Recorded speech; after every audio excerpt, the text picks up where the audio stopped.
Welcome to the Pink Lady Against Scammers podcast.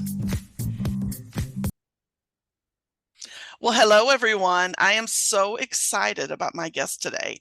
Her name is Rebecca, and one of my TikTok followers sent me her video the other day. And she has an amazing story, and I just couldn't wait to get her on here. Welcome, Rebecca. Hi, thank you for having me. I'm so excited.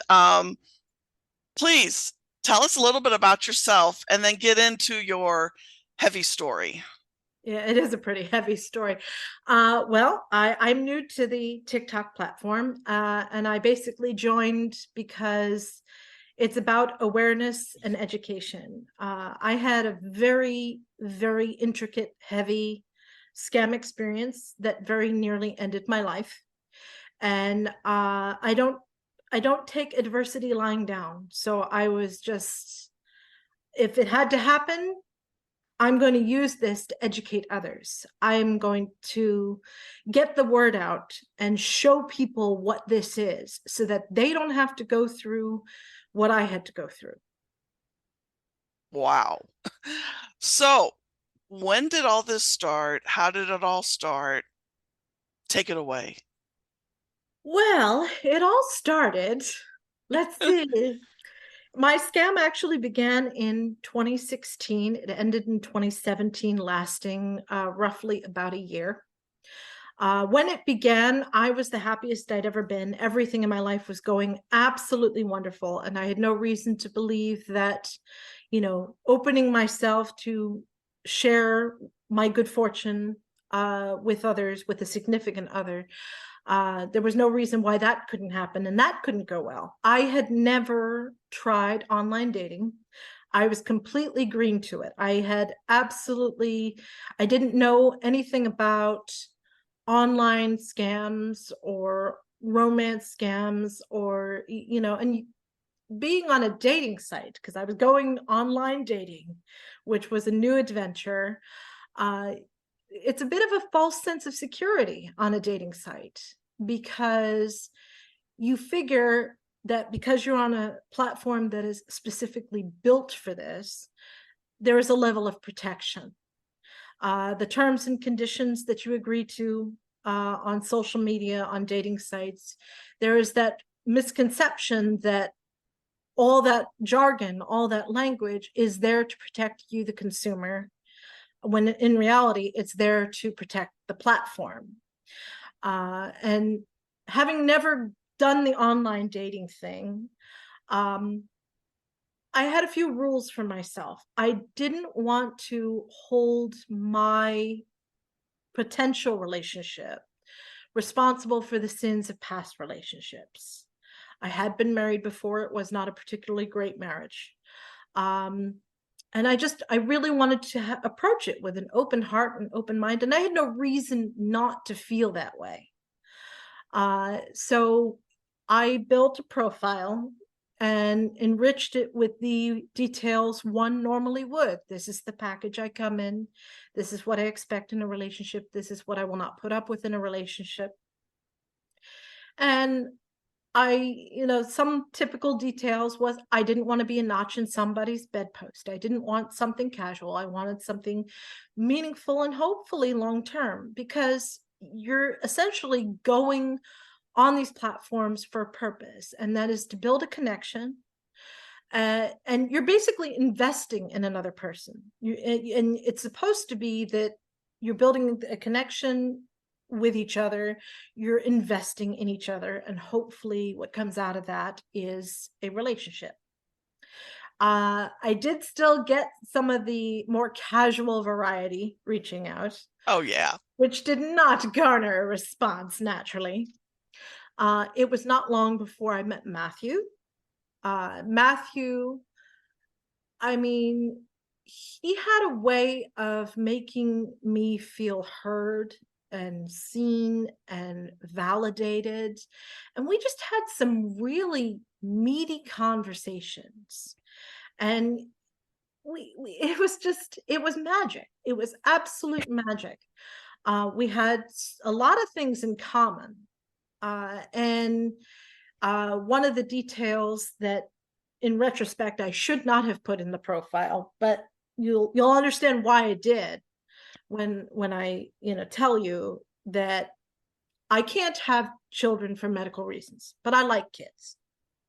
And I put that in the profile because I didn't want that to be an expectation on me or the relationship. I didn't want to get into something and then suddenly that was a deal breaker.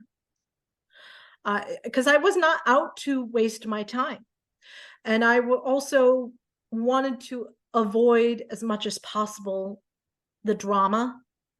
I mean, I had enough drama in my life. I wanted something that was easygoing. And, not that relationships are always easy, but I wanted something that flowed well and was meaningful. We had hit it off very well. And it wasn't long, we had decided, okay, we'll set up a time to meet. He was going on a business trip out of the country. He had his own business. And I have traveled out of the country before. And so the scenario that I ended up getting, because there's that hook. What is that hook? What is that thing that is going to get you to start sending the money, to really start facilitating the things that follow? And he'd gone out of the country. The credit card that he was using stopped working. Now, it was a work trip.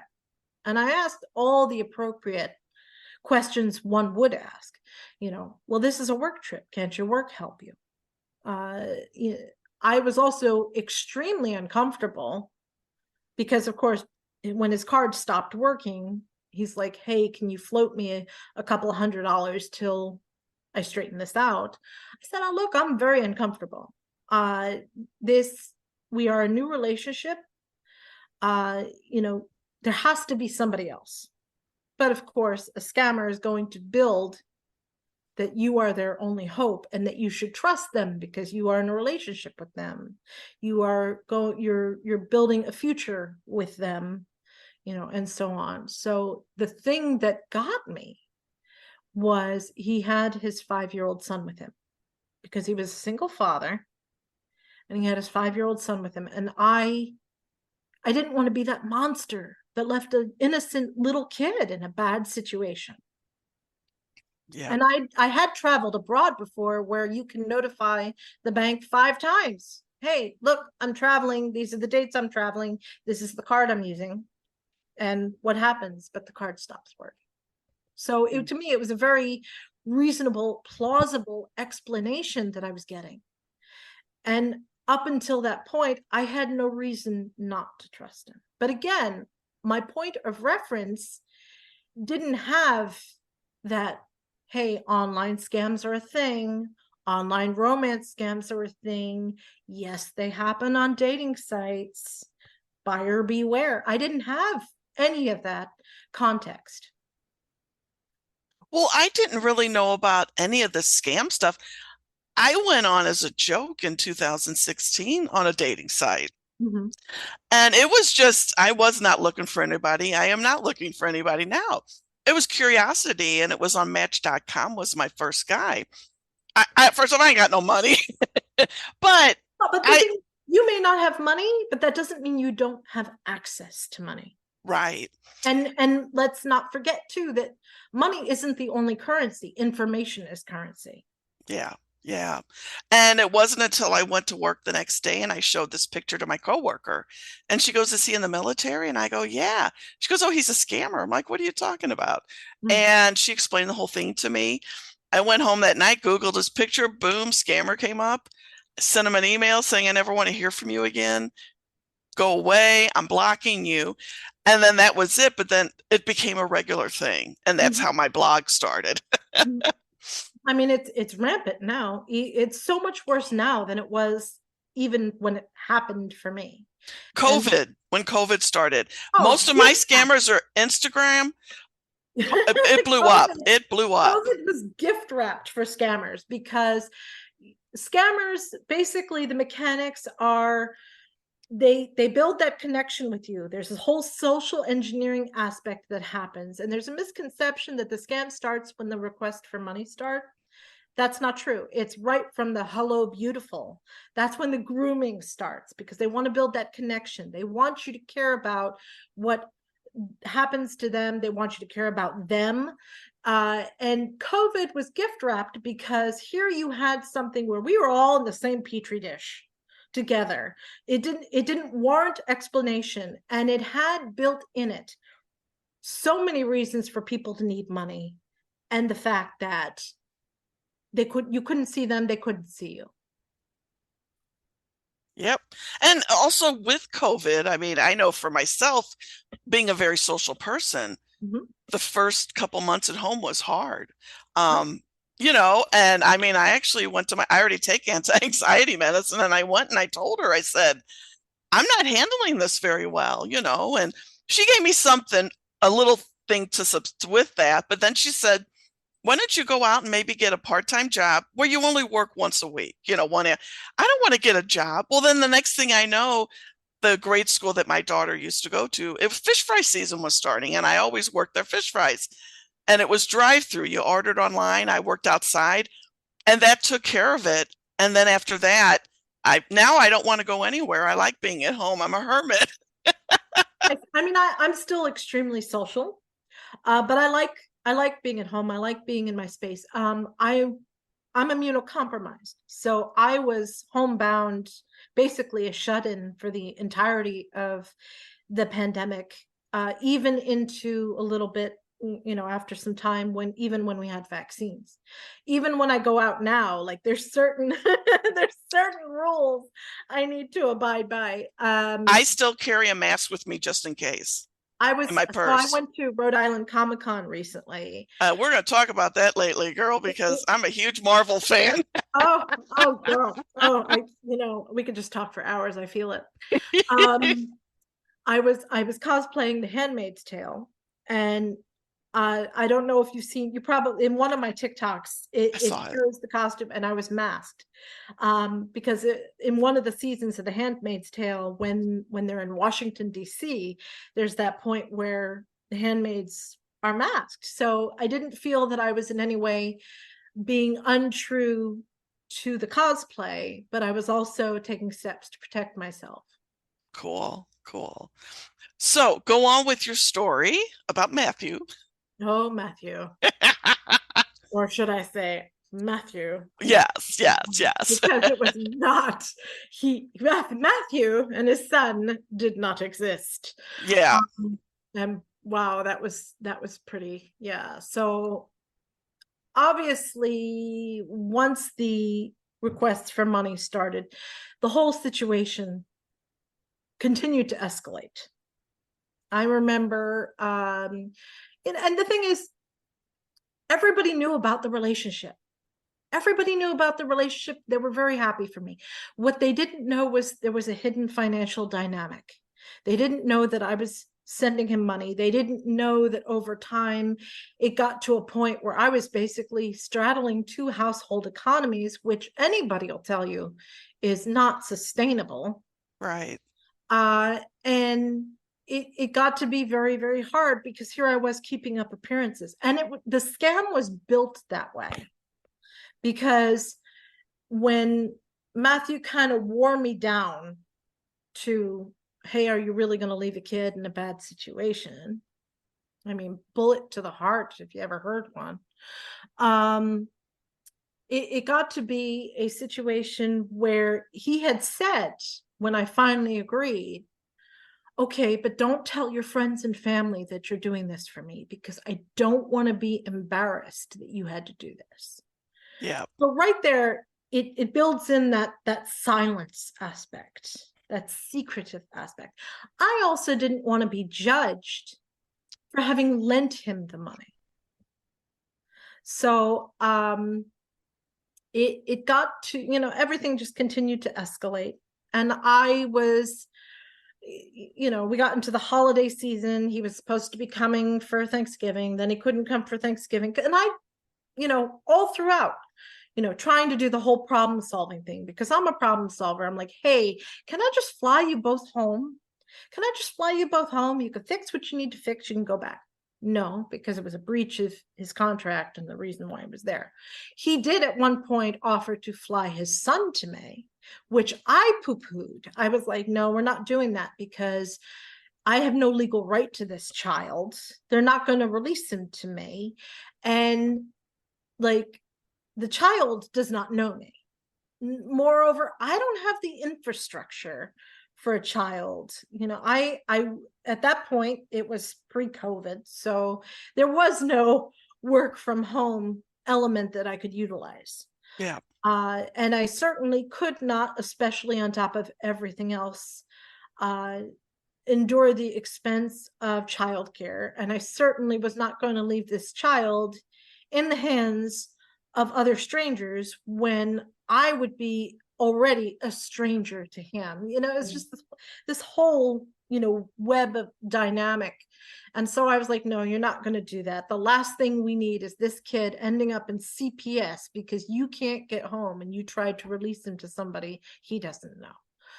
Yeah. And so as the situation continued, I was really having a hard time. I was falling down that rabbit hole of depression, anxiety, and PTSD. And I'm someone who loves life. And by the end of it, I was suicidal because I could not see over the financial burden. And I could not see any resolutions or solutions to the situation I was in. Like my entire world, everything that I built had just imploded. And that's quite a 180 to do, where you start this whole thing at a point where you're the happiest in your life. One of my lifelong dreams was to be a homeowner. And I was getting ready to dip my toe in the market to see if maybe I could afford something. To be up that high and then get to a point over the course of a year where you're suicidal by the end of it.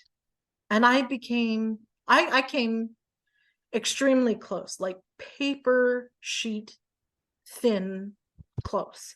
I started stockpiling sleeping pills because I remember I didn't want it to hurt. That was a concern for me. And nobody knew what I was going through. The only one that I had been vocal about my thoughts to was Matthew.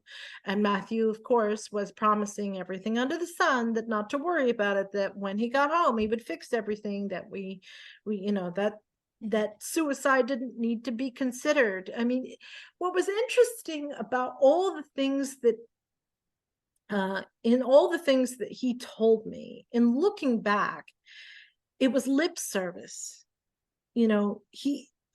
When looking back, I don't recall ever feeling the empathy, the concern, the fear, from him, that somebody that you're supposed to care about even is considering this is alarming. And I didn't get the alarm.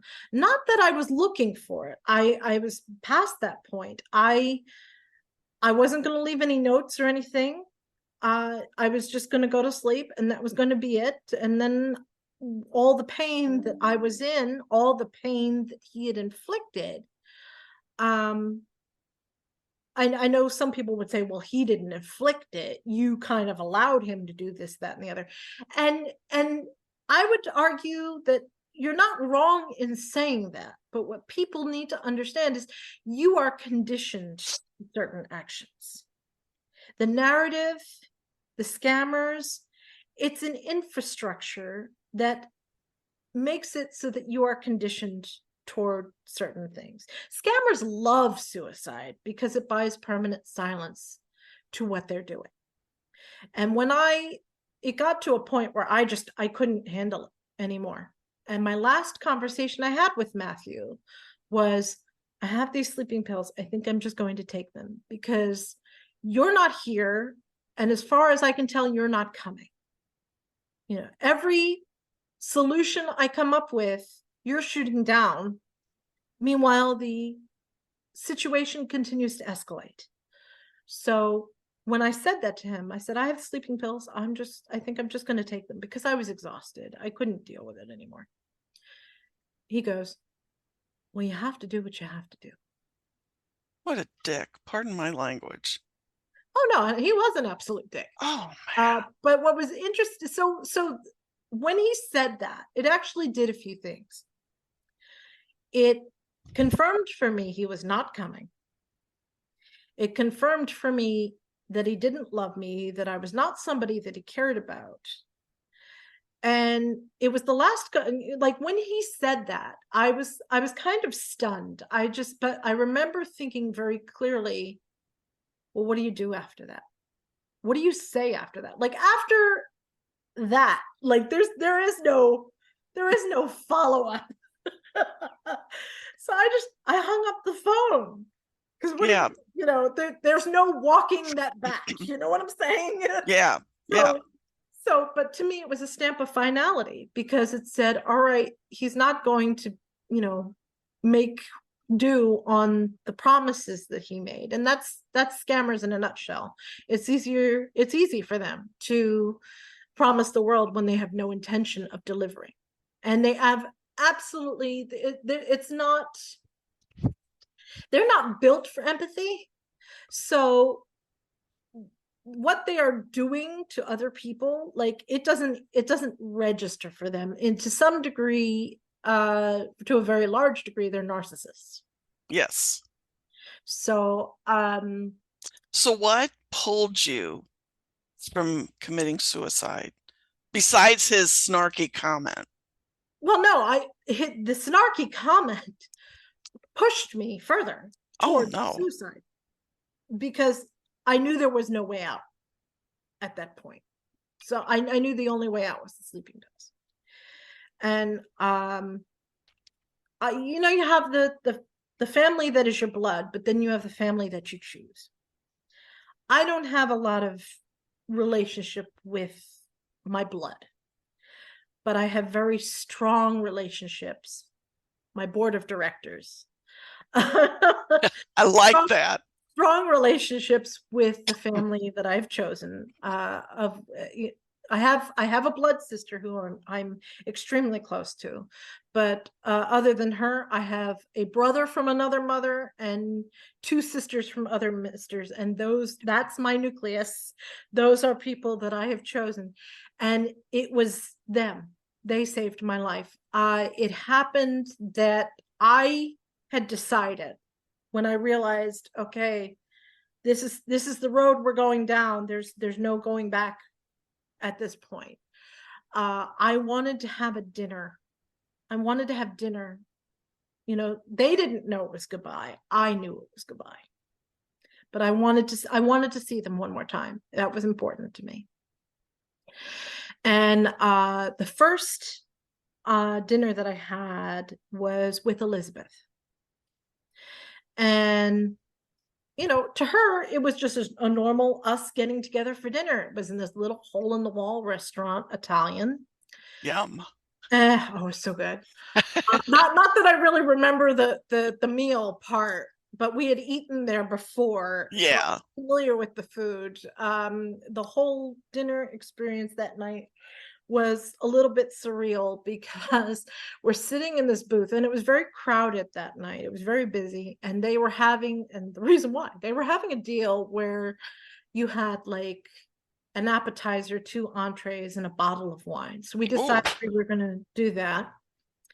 And so we ordered the bottle of wine and we're waiting for our appetizer. And I'm clutching onto this bottle or to the glass. I'm clutching onto the glass of wine. And I'm thinking, as she's telling me this, because she starts telling me a story without any context. But as she's telling me this, I'm clutching that glass of wine. I thought the glass was going to break. I was holding it and I'm gulping down this wine. I'm surprised that she didn't kind of notice this, but she started this little story without context. She just kind of went in, and I, call it divine intervention. I don't know. I don't care. That's not the important detail. She just launches into this story about a coworker's daughter that was being relentlessly bullied in school and had decided suicide. In the last moments, this girl decided she was going to talk to her parents. And that's what she went and did. And her parents were, helping her. So she didn't end up committing Oh, suicide. good. I wanted to stick that in there because Good, I good. was leaving a little bit of a cliffhanger. I need a happy ending. Yes. So Elizabeth is telling me this story, and I'm just I'm I'm I'm surprised I didn't empty the glass. But she's telling me this story, and when she finished, and to the point where she says that this girl went to her parents instead, I fell apart at the table, which was very uncharacteristic of me. I'm the person everybody goes to when they have a problem. I'm the rock. I'm not the one that falls apart, crumbles into this puddly, 100 puzzle piece mess. And so she was very taken back by it. She didn't say anything. She knew obviously something was wrong. And I proceeded in my anguish to and I'm sobbing at the table, and I'm word vomiting to her everything that I could get out about what had transpired over the course of the past year. And this is somebody who, Matthew and his son, we were supposed to spend Christmas with her. We all bought Christmas presents for him and his son. I sat at the airport all night waiting for them to come in on a plane that never arrived. Oh my gosh. And so what she knew was very surface level. And so I'm just word vomiting to her all these things. And she when I was just exhausted, when I was completely spent, she sat back, and she's not the type to just sit back in silence, in stunned silence. Not at all. So I felt like, oh, this is going to be bad. I'm sitting there. I'm waiting for that judgment. I'm waiting for the vitriol. I'm waiting for the, how could you be so stupid? I mean, we had already made enough of a scene in this restaurant, which honestly, I was so hyper focused on her. I don't know what the entire restaurant was doing. I have no memory of any of that. And I just remember her just sitting there in stunned silence. And it can't have been more than a couple minutes, not even, but it felt like an eternity, because I'm waiting for that wave of negativity, just shower me, tsunami me with all the things. And she didn't do that, which surprised the hell out of me. She reached across the table, grabbed my hands, holding on very tight. And of course, she had no idea at this point just how literal, how she actually was holding my life in her hands. Yeah. At that point. And she looks at me dead in the eye, and she goes, this isn't your fault, right? And that was something hadn't even entered my mind. There was so much self-blame and self-shame that, I mean, the world is going to have an opinion one way or the other on so many different things. Whatever they throw at me as a victim for having fallen for this is never going to hold a candle to the kind of things and vitriol I have put on myself coming yes out of yes and so that was the point where I was telling her I have sleeping pills at home, and I'm going to take them because I'm done. There's no coming back from this. Discover Card was suing me. I was being evicted from my apartment. My dream of being a homeowner was to hell and gone. I didn't want to be homeless in New England in winter. and that's where I was heading. I remember thinking, I felt like I'd let everybody down. I'd most of all, I'd let myself down, but it even got to the point where I had 2 cats at the time, and I felt like I'd let them down. You They're know, part of the family. they are. Pets are part of the Absolutely family. are. I have four at this point, a story for another time. I refuse to acknowledge the fact that I am A cat lady. somewhat, No, maybe a nothing cat wrong with lady. that. Nothing wrong with that. But again, story for another time. You bet. But I told my other sister from another mister, because she's the reason I have the other two. I said, look, there at this point there's no vacancy. I'm done. 4 is my limit. Yes. Don't tell me anymore. Um yeah, so we spent the rest of that night trying to figure a way forward that was not suicide. And she was very smart about it. She didn't make it about me. She made it about us. Yes. She said, if either of us if either of us ever feel that we are going through something so horrific, so deep, that suicide enters the picture as an option, we are not going to do that. We are taking that off the table. We are calling each other instead. Yes.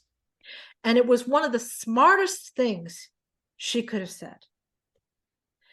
And honestly, the whole way she handled it, because I was laser focused that it was all on me.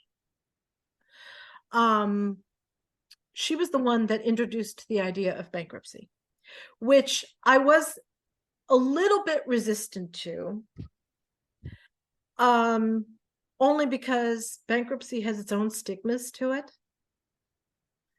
And but then it was like one of those, well, it's either this or suicide, which is worse. You know? Yeah. So Yeah. that, I always tell people I'm in bankruptcy myself. I don't tell a lot of people, but now it's going to go out to the man. People on TikTok know. mm, And I tell people I don't feel ashamed, but I'm yeah, not telling everybody it's the restart because button. It's a restart. at the time I did it and I still believe it was the right thing because It, I had no money after I would pay everything off. And now I at least have a little money. well, this is the thing. So yes, bankruptcy has a lot of stigmas to it. Not all of them are correct. Uh, but it's meant to be. It's designed to be a reset button. Yes. I didn't set out to be manipulated. I didn't set out to be victimized. And this is what bankruptcy is designed for. That's right. Circumstances like this. So that's what I ended up doing. And it meant I had to take a lot of practical steps, a lot of hard steps right from the beginning, to protect myself, to protect my identity. I did try to report my scam. Unfortunately, there are not a lot of resources out there for victims, let alone resources that are designed to be sensitive to the victim. I had gone to the FBI and was turned away. They said, nope, you need to go file online. That is not being sensitive to the victim of an online scam, because you are Right. basically saying to them, if you want to report your crime, you have to do it from that same veil of the internet you were just scammed from. You don't know where your information is going. You don't know how it's being used. And the IC3 has a misconception to it that people think that if you file with the IC3, you're going to get your money back. It doesn't, it's not designed for that. It's designed to make the connections to get to the bigger fish. Moreover, it is a system, and I'm not saying don't do it. I'm saying do it because if you can, do it if you can, because it's a paper trail that you are a victim. Yes. You are nothing other than a victim. And we can go into money muling and all those fun things, not so fun things. Again, conversation for another time. Like I You're said, coming back. You got to come back we can go because down so many rabbit holes. before we started recording, everybody, we talked for about 20 minutes. Yeah. So I already told her she's got to come back because she has so much great information. But today we're focusing on her story. So yeah. And so also the IC3 is very transactional. And when I say that, I mean it literally. It is very transactional. And to have to basically relive your scam, on a transactional basis, it's very triggering. It's very traumatic. To this day, I still can't report to the IC3. I can't do it. What I needed was to talk to somebody. You want to take my information? Fine. You can have my information. I will give it to you, but please, I need a conversation. I need to see that you're real, that you are an actual person. I need you to see me, that I am real, that I am an actual person.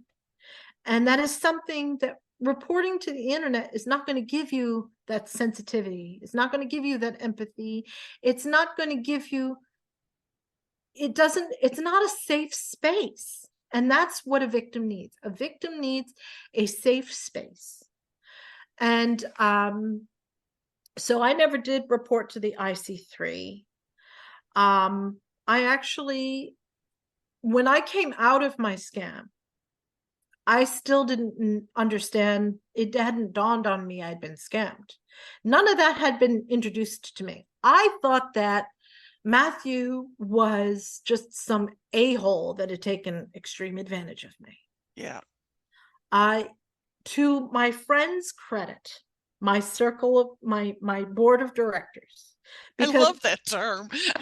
Well, so Elizabeth gave me the courage to open up to the rest. Yeah. Which I did. And to their credit, and this is the thing, when you're coming out of a scam, you have forgotten who you are. You've lost all sense of time, all sense of self. And that get up and go, fun-loving, quirky, goofy, awesome person, I forgot her completely. And my friends, my family that I chose, they knew they were there to remind me. They also understood that this was bigger than them. That whatever happened here was beyond, I needed a level of help they could not provide. And they were the ones that found Scam Haters United. Oh, good. I was going to ask how you connected with them. Scam Haters United, wonderful group of people. I work extremely close with them now. And be careful of imposters, as scammers. Oh yeah. Scammers have no scruples. They will pretend to be, legitimate resources. They were the ones that introduced the fact that I had been scammed and took me through that that whole dynamic. And it was frightening. But they were there and they handheld me, and they were worried about me. When I first came to them, I was in such a fragile state. And my scam was so deep and so granular that they were not sure if I had any strength left to actually come out the other end. And I talk to victims on a daily basis now, and I get the really, really tough, I'm worth nothing, I think I'm going to commit suicide cases, because I was there. That's the thing. You got to meet them where they are. And a lot of times I'll have them laughing and crying in the same conversation. But it's like, a lot of times it's like pulling back the layers of an onion. Mm-hmm. You got to meet them where they are. And I can do that. And I'm a real world example that you can come back from a scam, because I have since completely rebuilt my life. I relocated. I'm a homeowner. Yay! The 4 walls that you see Mine, uh, all Applause, everything is applause. going well for me. People always ask me, they're like, so are you dating anyone? I'm like, girl, boy, whoever you are, I am happily single with four-legged kids. I need nothing else. And occasionally you'll get that character that has to say, really, there's not anything that a guy can't provide you? And I'm just like, honey, that's what batteries are for. I love you. I get that a lot too. Somebody's like, "Don't." It's not that I'm not looking. Yeah. Between work and doing all this and socializing with friends, and I have a 24-year-old daughter. Mhm. I'm busy. And I don't think I have the patience anymore. I'm divorced as well. I've been Mhm. divorced since 2005, but I basically raised my daughter by myself. Well, with my mom and dad's help too. But Mhm. and it's like, I like being in charge of my remote control for my TV, and I do my thing. And really, I could not date a guy because I don't know I know how he would feel about me talking to strange men on the internet. But Yeah. if you see my videos, I'm playing a role. I'm Right. not, I'm not in love I would with, just be really careful about scam baiting. yeah. And there is a difference. There is, and sometimes the difference is very subtle, but you do not want to be scam baiting. Hmm. Something that I'm actually going to do relatively shortly. I have my hands in so many things right now. I Um, hear you. One of the things that I'm actually going to do is, because people are like, would you ever do online dating again? Hell no. Hell no. But what I am going to do is I'm actually going to go online on the different platforms, because people have in their mind their own idea of what scamming is and how it works and what it looks like. And often those ideas that people have in their head is wrong, or not quite right. So I'm actually going to go on dating platforms and social media and things of that nature. I'm not going to scam bait. And I'm not out to educate scammers. So it's going to be, it's going to be real world experience. Hey, you see this? This is something you should question, because this is what this looks like. Yep. Yep. And that is not educating scammers to the granular detail of, hey, you see this exchange?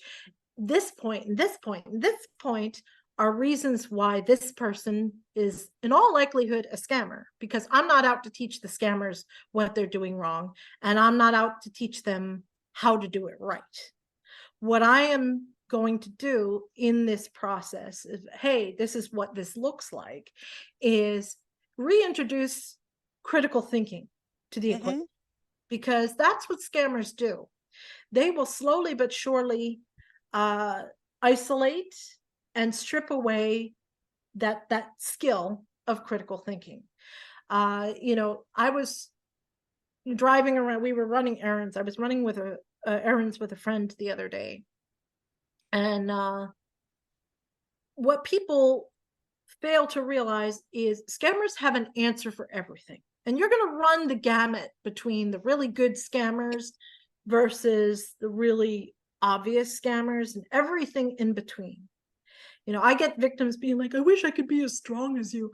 Honey, I didn't start where I am now. I started where you are. Yeah. And it's the same thing with scammers. Scammers get good by practice. They get good by engagement and interaction. And they use what works and they carry it forward to get better. And so I had a point to this and then I lost it. Welcome to my world. um, so scammers have an answer for everything.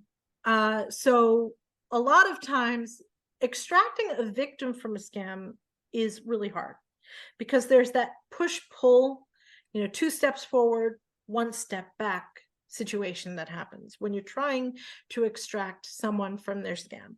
And that when they come to me, or they come to Scam Haters United, or whatever legitimate platform, that resource that is out there, that there is a very, very strong chance, because of that push-pull effect, and that the scammers will continually try and reach out and re-engage. And now we can go into other types of scams, because it really is Dante's 7 circles of hell. scams within scams within scams. Yeah. You know, it's a spider. It is quite literally a spider's web. The world of scamming is an ecosystem. It's a systemic ecosystem, and each thread of that spider's web is a different element of scams. And you know how intricate and how big webs can get. It is also organized crime. Yeah. It's also worldwide. And different geographical locations will have their different specialties, but you know what? They all still bleed into each other.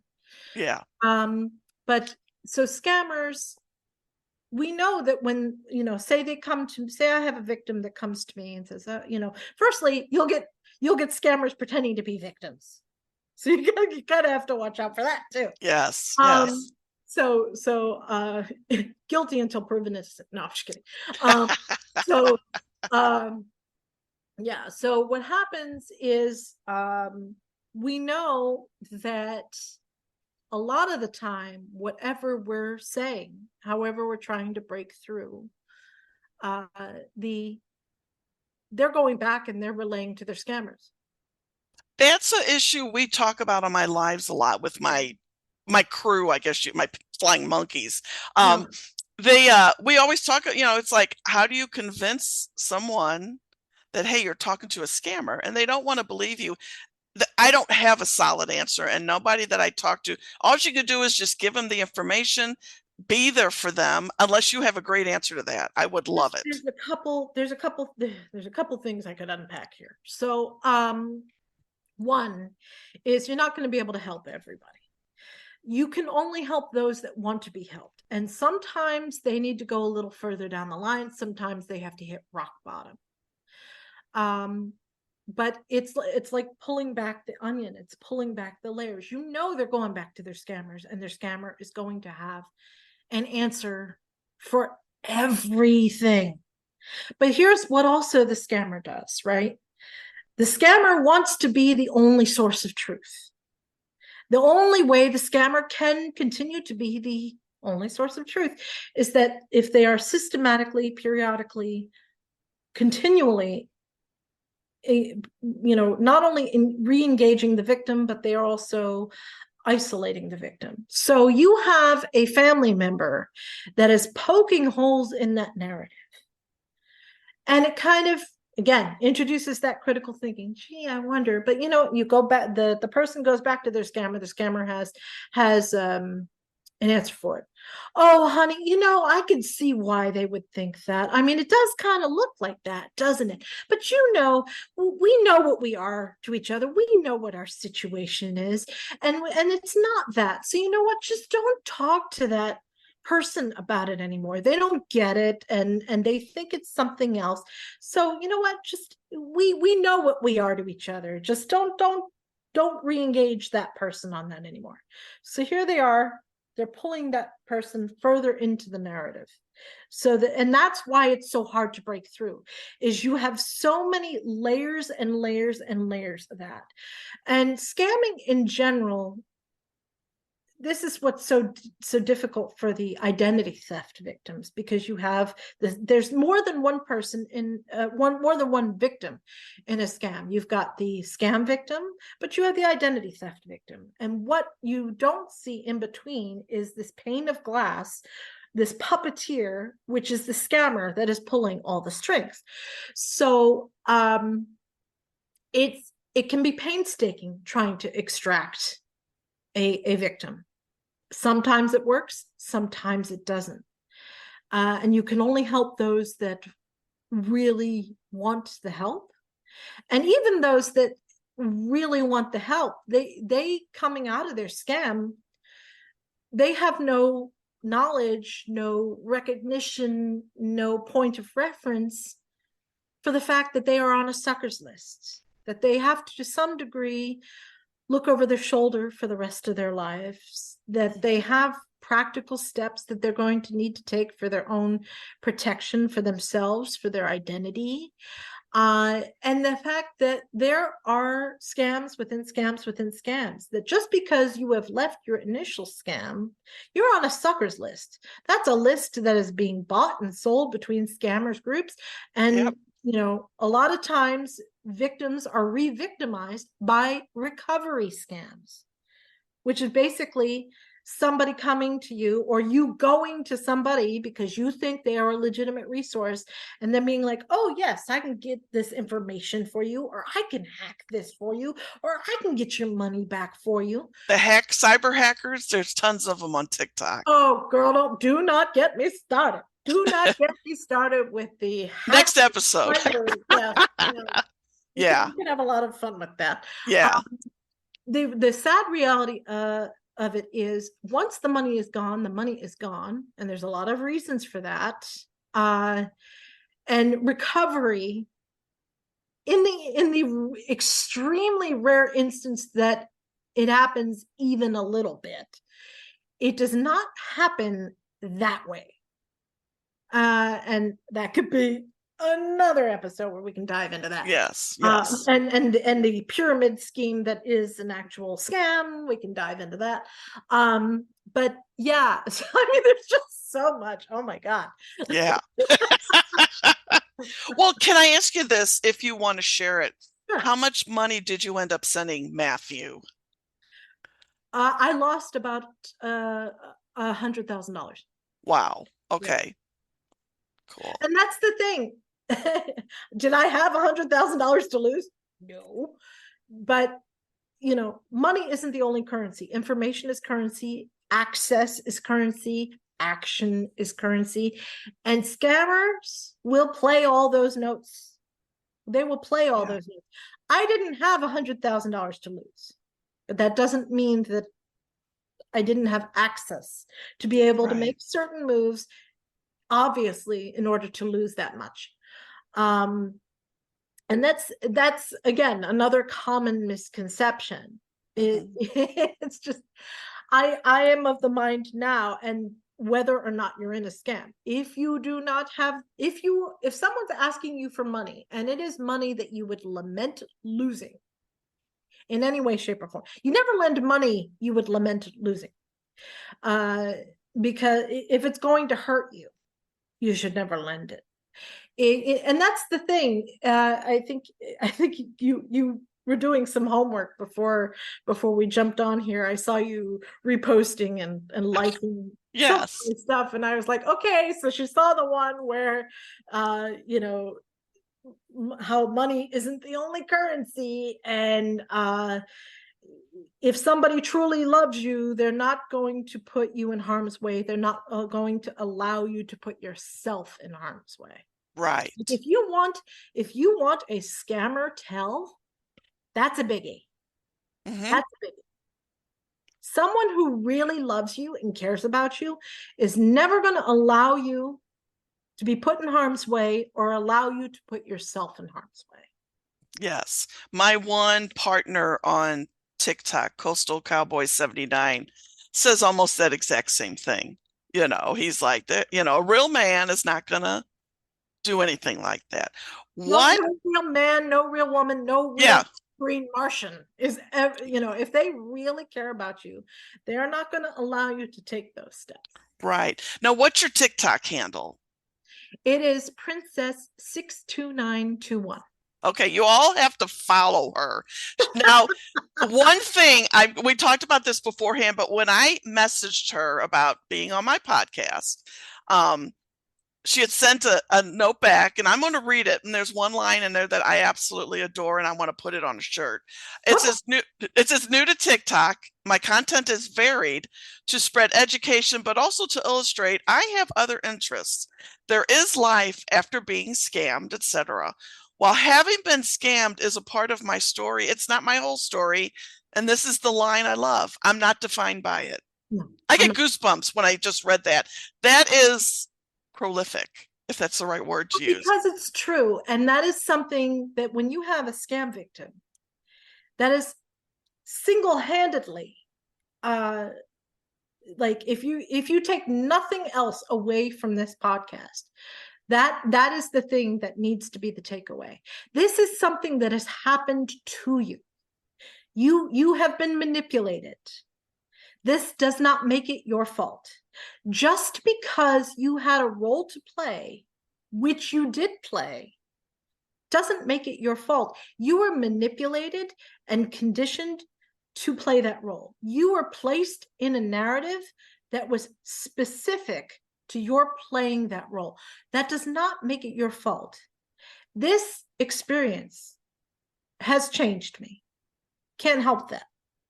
I get a lot of victims being like, I just want to be the person I was. The person you were was gone. What you need to do is embrace the person you are now. Yeah. Because the person you were didn't know the things you know now. Yeah. And so that's the thing. This is a part of my story. It's not my whole story. It doesn't define me. It doesn't define who I am. And the thing is, with a scam victim, and this can be the subject of another episode, with a scam victim, we have a defined beginning and end to that chapter. Identity theft victims, it's perpetual. They don't get off that roller coaster. They don't get to make that transition from victim to survivor that we do. Yeah. Now, besides good educational videos, he has some cool stuff, and I took notes. Okay. The Gummy Bear Challenge. I never heard of that. What was the gummy bear supposed to do? And you all have to go out there and watch the video. I just for shits and giggles, and pardon my language, but I like to one of the things victim and again, this is something for victims too, but it's for everybody, because everybody struggles. It doesn't have to be you're a victim of a scam and you're struggling. Whatever you're struggling with, I like to reintroduce joy and happiness and make people laugh and I always say this, and you can ask any of my followers. I say this a lot. I believe humor is the best medicine. Oh, it absolutely. And laughter. Absolutely. And I say that a lot. So what exactly was the gummy bear supposed to do that it didn't do? Unapologetically, and I like to debunk stuff too. Oh, I agree. I like it. So the Gummy Bear Challenge, that's what I call it. I don't know that it's specifically called the Gummy Bear Challenge, but I had seen about 3 or 4 videos about it on TikTok, and I just kind of did one of those. Gee, I wonder if this is true. The gummy bear was, I was supposed to open up the refrigerator and there would be a gummy bear. It would have expanded and increased in size to be a big gummy bear, and technically I might have been able to eat it depending on how much salt, but that was what was supposed to happen. But the thing is, in those videos, you never got measurements for anything. And there was a lot of cutaways. And there was one that I saw that I was just kind of like, oh, I think this is BS, but I'm going to try it anyway. I just want to, I want to know whether it's true or not. Where the person that was doing it, they didn't realize that in their shot was a box with a large gummy bears in it that was within the shot of the camera. But the even bigger tell was they started with a little yellow, I guess, lemon gummy bear, and they put it in the water with the salt and drowned it basically and shoved it in the refrigerator. They don't tell you for how long. That was another thing. They don't give you the measurements are important. Yes. Julia Child said so. Julia Child said measurements are important. I love that movie. Julie and Julia. Yes. Oh, girl, don't get me started. That's how I started blogging. Yeah. Julie Powell made me want to blog. It took a couple years to find a topic, but yeah, she's an interesting person. I'm trying to write about my scamming experience. And I was just going to say you should do a book. Yeah. I'm working on it. For a while it was really triggering because I have PTSD. And anyone that has PTSD will understand that when you take yourself back there, you are taking yourself back there. That's why you see me going off on all these like little tangents. That's actually PTSD, because you're remembering, you're back there, you're remembering little details. But yeah, so this guy, he used a lemon gummy bear, put it in his container, shoved it in the fridge. And when he cut away and comes back, sometime later, you think, the gummy bear that had expanded was orange. So I saw that one and I was like, yeah. Cheater, I, cheater. I think this is BS, but let's try it anyway. And I do it with obviously fun, quirky things, but I Right. also do it with serious things too. I think you'll see that I had that whole T-Mobile, what they were doing, Yes. because especially if it's something that's going to affect me, like that's the thing. Like my scam experience affected me. I don't want a scam experience to affect others, Right. especially the way it affected me. So that's why I will put the truth out there. And the T-Mobile thing, which, kind of went semi-viral, I guess. People liked that one because it was very straightforward how I built that TikTok. But I'll also put, quirky fun stuff like, hey, who remembers this commercial? Oh, that's what I was getting to. Those classic commercials. I think I remembered most of them. Yeah. And I think people are surprised that when, oh, I love this one too. I'm like, okay, here you go. Yeah. I hope it, Okay. because it's about making them smile, Yes. Okay, here you go. Have Yeah. it. Okay. I got to get to the category I have been dying to get to, your Comic Cosplay. Cons. Oh man, I am a huge Marvel fan. Captain Okay. America is my man. Mhm. Huge cougar crush on Chris Evans, but I found the whole first 10 years of Marvel with the 6 original Avengers fantastic. Okay. So what is it? Because in St. Louis they used to have Wizard Cons, Uh-huh. and I think one of the biggest ones, well, they had some people there, but my daughter went and she got to meet Sebastian Stan, who plays Bucky, and Oh, he is a sweetheart. oh man, I got the picture on the wall. I said, "We're blowing it up. It's going on the wall." Mhm. Um, I mean, they've had some others there. I've never gone, but Girl, tell me about your Comic Con. Have you gone to San Diego? I would love to. I would Okay. love to. Actually, so I've been to Boston because that's where I used to live. That's where my scam actually took place. I'm in Orlando now. Ooh, So I've been to a couple here. I've been to I've been to Rhode Island Comic Con. Obviously, I didn't go during the pandemic. And I went to Rhode Island and Boston this year because I wanted to go back to getting back into it, to Comic Cons that I was familiar with. I'm going to be at MegaCon in February. In fact, you cool. may have seen the TikTok where I was panicking a little bit because that was one question that I was getting at Rhode Island was, are you going to MegaCon? And I had not originally planned on it, but I am. And I couldn't think of a cosplay because I like to introduce a new cosplay every year. And I For will not. those that don't know, what is cosplay? So you basically take something that you're a fan of, and it could be anime, something in the anime space. It could be a movie, it could be a TV show. Cool.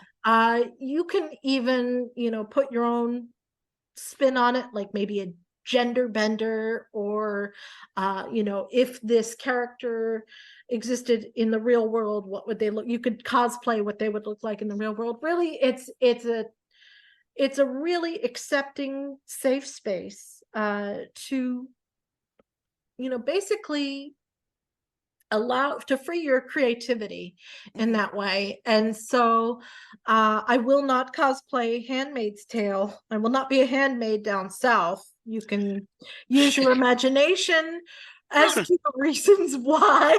Yes, yes. um so I was in a bit of a panic as to what I would do. So I did a TikTok on, hey, what should I do? Because most of my costumes are pre-pandemic, and most of us have some pre-pandemic pounds that we're working on slowly but surely. But Yes, I'm also a yes. foodie, so it's a little harder than it should be.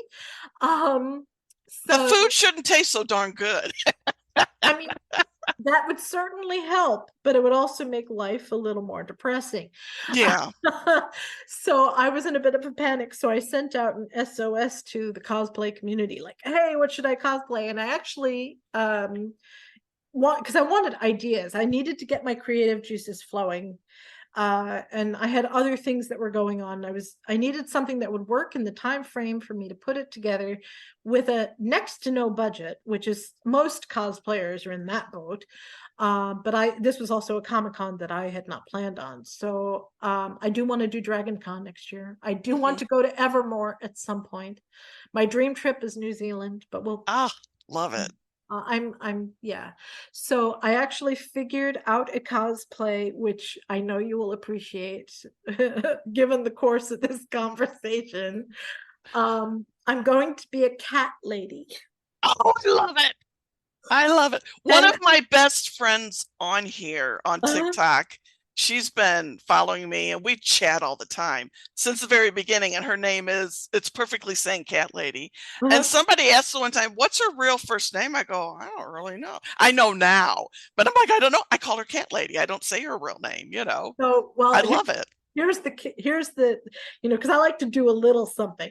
So I will have a cat carrier with stuffed cats in it. I'm not bringing my real cats to this. That would just, I mean, not that it wouldn't be funny as hell, but no. They would probably So go nuts. so I've got Toby, who is 75% love bug, 25% asshole, but I 100% love him. I think between him and Molly thinks she's a dog. I think of all of them, she would probably have the most fun with it. But no, I'm not going to do that. So I'm going to have stuffed animal cats in a cat carrier, but I'm also going to have cat toys. And I'm going to. So when people come up to me wanting pictures of the cat lady, because I'm going to be wearing a robe and fuzzy slippers and Oh, cat pajamas, fun. I'm I going to love have it. it's going to be a thing. So when people see me, if they ask for a picture, and I'll be like, "Do you have a cat at home?" And they'll be like, "Yes," and then I will give them a cat toy. I love it. To, That is a great idea. yes. So I'm excited about it now, and 90% of the stuff I need I have. So because I'm a cat owner. That is so much fun. I absolutely love it. I know when I saw that, I'm like, yes, a Comic-Con. I've never been, but I mean, I like to watch all the video clips that they show when it's in San Diego's big Yeah. one. And You must be on the West Coast because it's still light where you are. no, actually it's Oh, it's dark. It's dark. I'm in St. Louis, Missouri. Oh, And so they changed the clocks back the other weekend and now it gets dark earlier and I hate I it. oh my God, girl, do not get me started on daylight savings time. I don't think anybody likes it. Honey, I've been on the struggle bus ever since. Me too. I'm just starting to Mondays are feel, hard enough, although the day of the week I hate the most is Tuesdays. oh, The most useless day of the week, and tomorrow's going to be even worse because I got jury duty. oh, yeah, I saw your video. Oh, you have my sympathies. Actually, I want to be able to do my civic duty. That's not Yeah, like I'm glad to do my civic duty. My vote of contention is that girl got so many other things going on that especially work right now because it's the end of the year. I'm like, jury duty, not the best timing. Not the best timing. But you know what? We will make it work. It'll make for some really insane nights because I'll be, getting deliverables done in the office. yeah, But, yes. yeah, I'm gonna try and do a TikTok tomorrow. Hopefully it works. I don't know. Some of the copyrighted material, you just never know. Yeah. But I'm gonna be like jury duty and have that clip of "May the odds be ever in your favor." Ah, don't get me. I love that series. I love that. I can't wait to see the new Hunger Games movie coming out this month. Yeah, it So looks really interesting. yeah, yeah. So, um, Re uh, Rebecca, thank you so much for coming on here. I am, you're my hero. I just think your story and the way you bounce back and It takes um, work. It did, yeah, like I it doesn't said, happen overnight. no, it takes Yeah, a lot of time, takes a lot of work. There was a lot of blood, sweat, and tears. yeah. But I So got you. you did, and like I said, I'm very honored that you came on here. You have to come back. So like next Oh, time, we'll anytime. pick. You say, okay, Patsy, I'm going to come and talk about this, and we'll set something up. Because I just think you are. I was when they told me about this, I was telling people on the live, I'm like, hey, I'm gonna get her on my podcast, She said yes. And so I have a lot Oh, of people I didn't already. realize you had a live. Oh yeah, I did it the other night, but as soon as I saw it got scheduled, I texted the girls today, hey, I got it scheduled. They told me about you. Yeah. Hey, I got her scheduled today. I'm gonna do my best to get it out tonight. I have to my daughter picked me up Annie Ann, so I'm I gonna eat some of saw. those. I was like, oh no, I'm keeping her from her dinner. No, no, it'll be fine. But no, I totally have to have you back again. Anytime. Thank you so much. And what's your TikTok name again? It's Princess 62921. Awesome. Thank you, Rebecca. Glad to be here. Glad to do it again anytime you want. Be sure you follow Rebecca on TikTok. She's awesome. She's joined a couple lives that I was in, one that I did. She's phenomenal. Check her out. And that's it because this is a longer episode, which is totally cool because Rebecca rocked. Um, that's all for today. Again, you want a Christmas card from the Pink Lady? Email me at patsypodcast@att.net. And remember, they don't love you, they love your money.